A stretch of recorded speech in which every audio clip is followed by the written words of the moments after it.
लेकिन उससे पहले सीधे संसद का रुख करते हैं, जहां पर इस वक्त कृषि मंत्री बोल रहे हैं। और वो वैक्सीन हम सबको मिल पाएगी, लेकिन मैं आपके माध्यम से सभी लोगों को यह कहना चाहता हूं कि हमारे देश के वैज्ञानिकों ने वैक्सीन बनाकर जो देश को देसी उपलब्ध कराई, इसके कारण निश्चित रूप से भारत की ताकत भी बढ़ी है, भारत की प्रतिष्ठा भी बढ़ी है और हमारे वैज्ञानिकों का सम्मान भी बढ़ा है। कोरोना के इस कालखंड में चाहे उस समय दवाइयों को देने का मामला हो और चाहे आज वैक्सीन को देने का मामला हो, भारत दूसरे देशों की भी मदद कर रहा है। यह हम सब भारतीयों के लिए निश्चित रूप से बहुत ही गर्व की बात है। हम सब इस बात को भलीभांति जानते हैं कि प्रधानमंत्री नरेंद्र मोदी जी दूसरी बार बड़े बहुमत के साथ प्रधानमंत्री बने हैं। कई बार यह बात आती है हमारे प्रतिपक्ष के विद्वान वक्ताओं के मुंह से कि भाई आप तो ये कहते हैं कि सब मोदी जी की सरकार ने किया है और बाकी पिछली सरकारों ने कुछ भी नहीं किया। मैं इस मामले में ध्यान दिलाना चाहता हूं और यह कहना चाहता हूं कि इस प्रकार का आरोप लगाना उचित नहीं है। नरेंद्र मोदी जी ने सेंट्रल हॉल के अपने पहले भाषण में, जब उनको नेता पहले कार्यकाल में चुना जा रहा था तब भी, और 15 अगस्त के लाल किले से दिए जाने वाले उद्बोधन में भी उन्होंने यह कहा था जोर देकर कि मेरे पूर्व की जितनी सरकारें हैं उन सब सरकारों का योगदान देश के विकास में अपने अपने समय पर रहा है। और इसलिए इतनी बड़ी लोकतांत्रिक यात्रा और इतना बड़ा देश और उसकी प्रगति, उस मामले में ऐसा सोच न तो नरेंद्र मोदी जी का है और ना ही नरेंद्र मोदी जी की सरकार का है और ना आने वाले कल में रहेगा।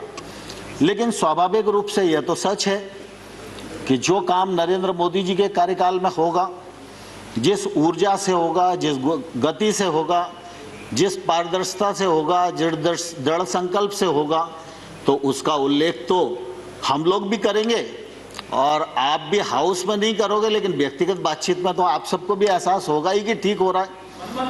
तो इसलिए इस प्रकार का सोच मुझे लगता है उपयुक्त नहीं है। प्रधानमंत्री नरेंद्र मोदी जी की सरकार गांव, गरीब और किसान के लिए पूरी तरह प्रतिबद्ध है और आने वाले कल में भी प्रतिबद्ध रहेगी।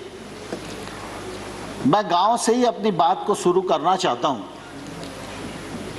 आपको ध्यान होगा जब 13वां फाइनेंस कमीशन आया था, उस समय फाइनेंस कमीशन की रिकमेंडेशन के अनुसार मंत्रिपरिषद जो तत्कालीन थी उसने मंजूर किया था कि देश की 2.5 लाख पंचायतों को 65,000 करोड़ रुपया 5 साल में मूलभूत की राशि उपलब्ध कराई जाएगी। मोदी जी की सरकार आई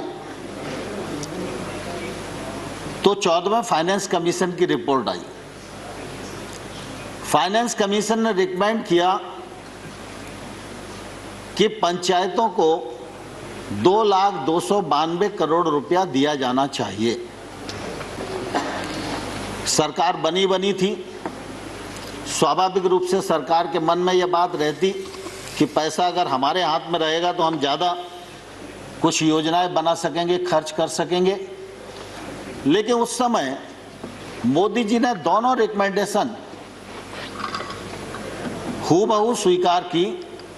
एक तो ग्राम पंचायतों को 2,292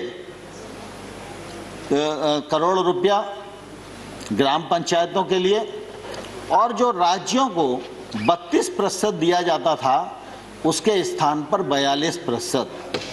और मुझे ध्यान है उस समय कैबिनेट में कई लोगों ने अपने अपने विचार रखे थे। तो मोदी जी ने कहा था कि देखिए गांव का विकास करना है तो पैसा गांव में पहुंचना चाहिए और केंद्र से ज्यादा अच्छी पहचान राज्य अपने क्षेत्र की समस्याओं के लिए कर सकते हैं। वो समस्याओं के नजदीक हैं, निराकरण उनके हाथ में है और अगर पैसा उनके पास रहेगा तो वो अच्छी योजनाएं बना सकेंगे और जब राज्य आगे बढ़ेंगे तभी देश आगे बढ़ेगा। इस भावना के अंतर्गत 32 से 42% पैसा उस समय देना स्वीकार किया था और मुझे कहते हुए प्रसन्नता है कि अब तो 15वें वित्त आयोग की रिपोर्ट भी आ गई है और 15वें वित्त आयोग ने 2,36,850 करोड़ रुपया ग्राम पंचायतों को देने का रिकमेंडेशन किया है। उसको मंत्रिपरिषद ने स्वीकार कर लिया है। 70,000 करोड़ रुपया नगरीय और ग्रामीण क्षेत्र के निकायों के लिए स्वास्थ्य के लिए देना उन्होंने रिकमेंड किया है। उसमें ग्रामीण निकाय के लिए 43,000 करोड़ रुपया लगभग है। तो ग्रामीण क्षेत्र में अब इन 5 सालों में ग्राम पंचायतों के माध्यम से 2,80,000 करोड़ रुपया व्यय होगा, जिसका परिणाम ग्रामीण विकास के रूप में आएगा। यह मैं आप सबके समक्ष इस समय कहना चाहता हूं। कृषि मंत्री नरेंद्र तोमर को आप सुन रहे थे। किसान देश की सबसे बड़ी ताकत है और किस तरीके से मोदी सरकार ने देश की पंचायती राज व्यवस्था को मजबूत किया, इस बात का जिक्र करते हुए किसानों का भला चाहती है सरकार। किसान हमारे देश की सबसे बड़ी ताकत है। गांव, किसान और गरीब के लिए, उनके विकास के लिए सरकार पूरी तरीके से प्रतिबद्ध है। राज्यसभा में इस बात का जिक्र करते हुए कृषि मंत्री नरेंद्र तोमर।